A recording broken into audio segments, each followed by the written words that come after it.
In April 2000, a supervisor and his 4 workers were engaged to perform cable laying work involving 4 manholes at a work site.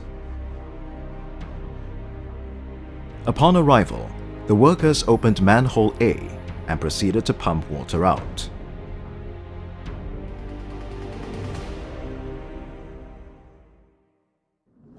After 1.5 hours, the supervisor instructed worker 1 and 2 to open manhole B, which was 20 meters away. Worker 1 went to the lorry to get a ladder, which he then placed into manhole B.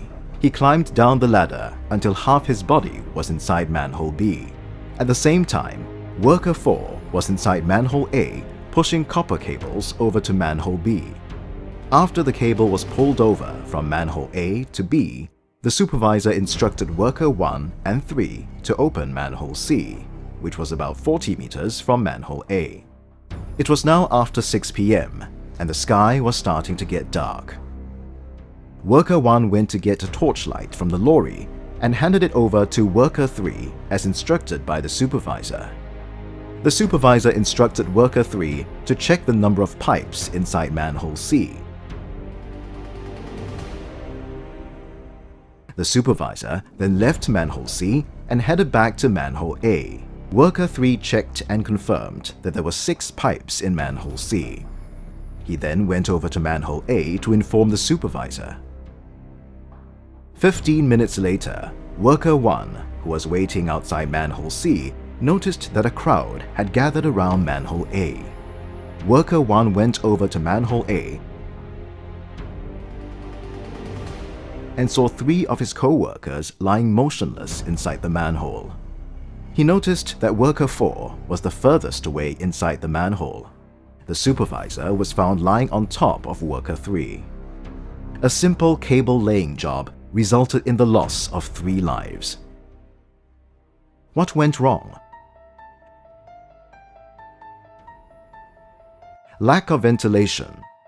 No preparations were made prior to the underground cable laying work.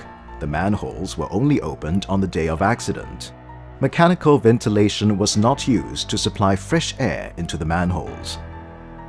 Accumulation of toxic gases.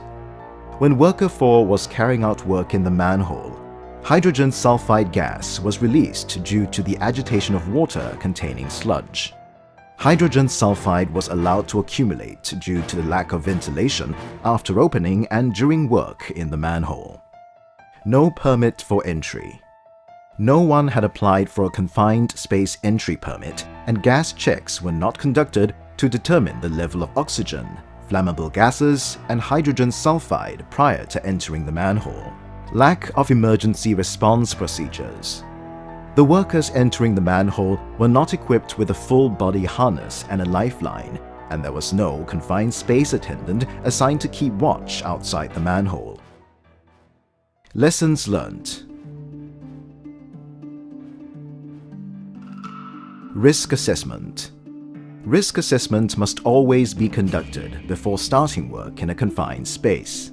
Appropriate risk control measures should be put in place before manhole entry is attempted. Mechanical ventilation. Before entry into the manhole, it is crucial to purge the space adequately to remove hazardous contaminants. Subsequently, continuous ventilation should be provided to maintain a safe work environment. Gas testing and monitoring of the manhole atmosphere. The manhole atmosphere must be tested by a confined space safety assessor. Workers can enter a manhole only if it is certified safe for entry. Workers should also be equipped with a personal gas detector to continuously monitor the atmosphere after entry into the manhole. Confined space entry permit system. Supervisors and workers must also ensure that the entry permit is valid, correctly endorsed, and that all the necessary gas checks have been carried out before entering the confined space. Emergency response plan. Supervisors and workers should be reminded of the importance of following proper emergency response procedures, and not to be rash when attempting rescue in a confined space. In this case, worker 3 was overcome by hydrogen sulfide when he rushed into the manhole to rescue worker 4. Similarly, The supervisor was overcome when he rushed in to rescue Worker 3 and Worker 4. Important lesson learned is that one should not rush into an unknown atmosphere without being suitably prepared. This is because an unplanned rescue may result in multiple fatalities. Remember, an unplanned rescue may be your last.